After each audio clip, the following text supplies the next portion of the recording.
በሸዋ ግንባር ኮሎኔል ደበበን ጨምሮ በርካታ የአገዛዙ ቡድን ሹማምንቶች ሸዋ ላይ መቀንደሻቸው ተሰምቷል። ከዚህ ጋር ተያይዞም እጅግ ወሳኝ የምላቸውን ዝርዝር መረጃዎች ከዚሁ አውደ ውጊያ ጋር ተያይዞ የወጡ መረጃዎችን ወደ እናንተም በሰፊው የማስደምጣችሁ ነው የሚሆነው።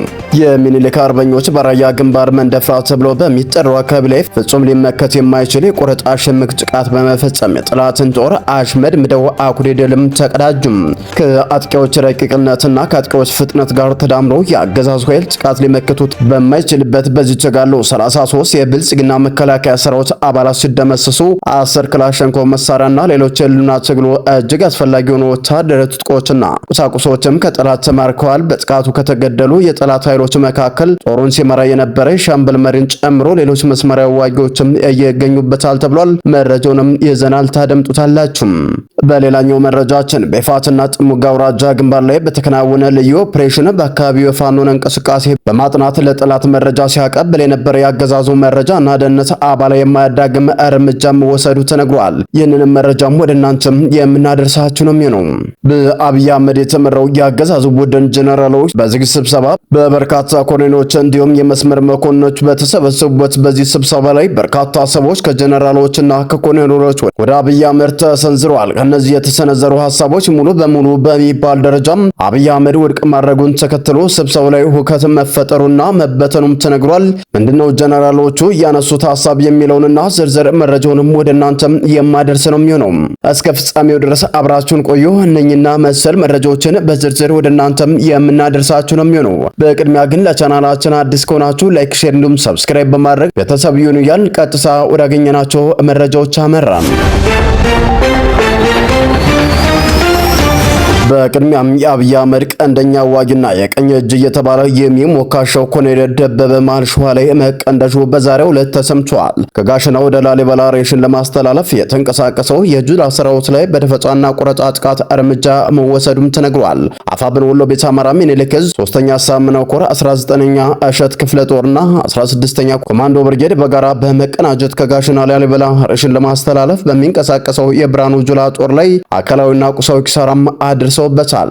ትናንት ከረፋዱ 4 ሰዓት እስከ ቀኑ 9 ሰዓት ተኩል ድረስ በአስታ ወረዳ 25 ቀበሌ ድብኮ ከተማ ልዩ ቦታው ጸጌ ተራራ፣ ደጎማ ማርያም ተራራና ገብርኤል ተራራ ላይ በአማራ የቁርጥ ቀን ልጆች የአብይ አህመድ ቀኝ እጅና ቁጥር 1 አዋጊ ኮሎኔል ደበበን ጨምሮ በርካታ ያገዛዙ ቡድን ሰራዊት መደምሰሱ ተገልጿል። ከወደ ላሊበላ በኩል በስተጀርባ የመጣውን ጠላት ቦታ በመዝጋትና ምሽጉ ላይ እንዳይንቀሳቀስ በማድረግ የአንደኛ ተከዜ ክፍለ ጦር 2ኛ ሻለቃ ተሳትፎ ግዳጃቸውን በሚገባም ተወጥቷል። በነበረው አውደ ውጊያም 36 የጠላት ኃይል ሲደመሰስ ከ20 በላይ ቆስለኛውን ይዞ ወደ መጣበት መመለሱን የሚኒልክ ዕዝ ሚዲያና ኮሙኒኬሽን መምሪያ የ303ኛ ሳምነው ኮር ህዝብ ግንኙነት ክፍልን ጠቅሶ መረጃውን አድርሶናል።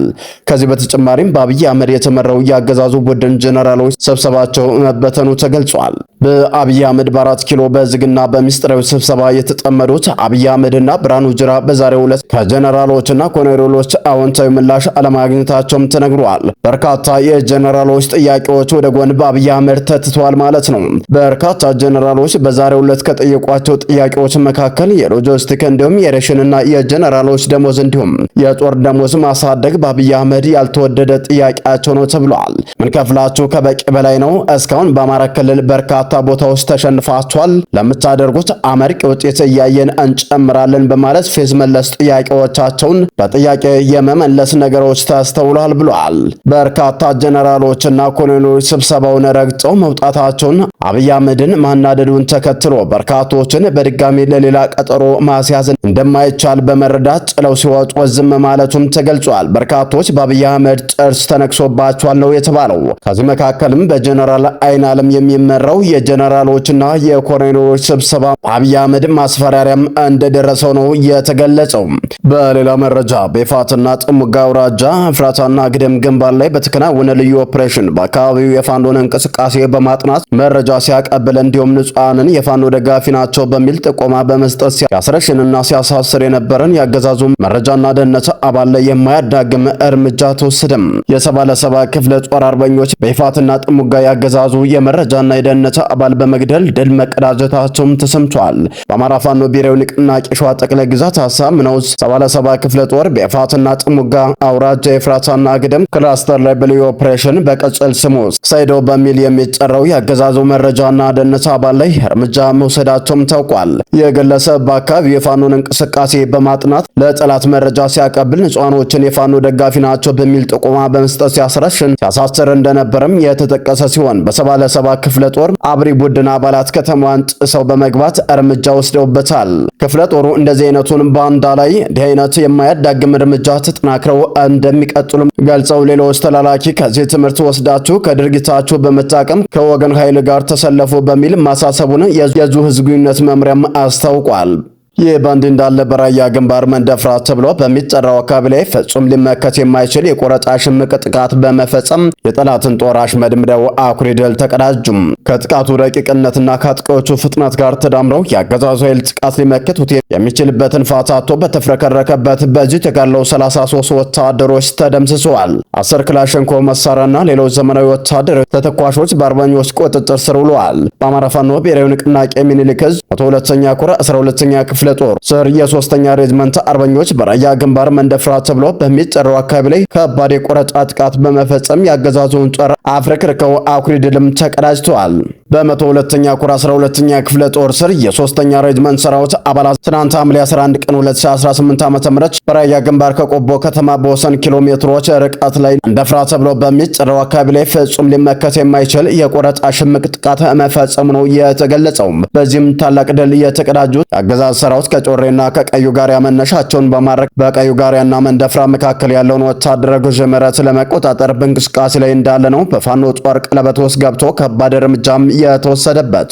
የአገዛዙ ኃይል ጥቃቱን ሊመክት የሚችልበት ፋታ በተፍረከረከበት በዚህ ተጋድሎ 15 የብልጽግና መከላከያ ሰራዊት አባላት ሲደመሰሱ የሟቾች ቁጥር ቀሪው ኃይል ሲሸሽ በወንሳንሳ ተሸክሞ ከወሰደው አስከሬን ውጭ መሆኑም ነው የታወቀው። በተጨማሪም 18 የሚሆኑ ወታደሮች ደግሞ በጽኑ ቆስለው ሕይወታቸውን ለማትረፍ ወደ ቆቦ ሆስፒታል መወሰዳቸውን የውስጥ መረጃ ምንጮቻችንም ገልጸዋል። በጥቃቱም ጦሩን ሲመሩ ከነበሩ አዛዦች መካከል አንድ ሻምበል መሪን ጨምሮ ሌሎች አዋጊዎችም መቀንደሻቸው ነው የተሰማው። የፋኖ ልዩ የጦር ብቃትና የማጥቃት አቅም በታየበት በዚህ ተጋድሎ 10 ክላሽንኮቭ መሳሪያ፣ 9 እጅ ቦምብና ሌሎች ወታደራዊ ጥቆችም ከጠላት ተማርከዋል። በተያዘ ዜናም በዚሁ መንደፍራ ተብሎ በሚጠራው አካባቢ ላይ በተፈጸመ የደፈጣ ጥቃት 15 ወታደሮች የተደመሰሱ ሲሆን ከ18 በላይ የሚሆኑት ወታደሮች ደግሞ መቁሰላቸው ተሰምቷል። ይህ በእንዲህ እንዳለ ወደ ባህር ማዶ ወዳገኘናቸው መረጃዎች ስናመራ የኢራን ሚሳይሎች ኢላማቸውን መምታታቸው ተገልጿል። ኢራን በጆርዳን በሚገኘው የአሜሪካ የጦር ቤዝ ላይ በቀጥታ ጥቃት ስትፈጽም የሚያሳይ ምስልም ይፋ አድርጋለች።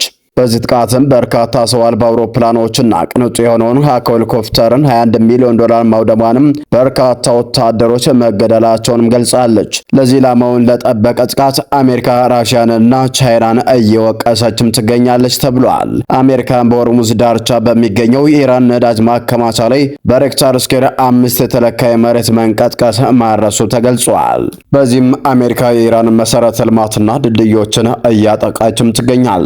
የኢራን ዋና ኤሌክትሪክ መስመር ጉዳት ያስተናገደ ሲሆን የቴህራን ዜጎች ኤሌክትሪክ ቆጥበው እንዲጠቀሙ ኢራን ለዜጎቿ መልእክት ማስተላልፋለች። ኢራን በባህሬንና በኩዌት የሚሳይል ጥቃቷን የቀጠለ ሲሆን ኩዌት ለኢራን ጥቃት ምላሽ ለመስጠት ማቀዷን በመግለጽ ለዜጎቿ የጥንቃቄ መልእክት አስተላልፋለች ነው የሚለው መረጃችን። ሰላም ጤና ይስጥልን። የተወደዳችሁና የተከበራችሁ የሚዲያችን ቤተሰቦች ለሰዓቱ የነበሩን መረጃዎች እነዚህን ይመስሉ ነበር። በሌላ በተጠናከረ መረጃዎች እስከምንገናኝ በያላችሁበት ሰላም ቆዩልን።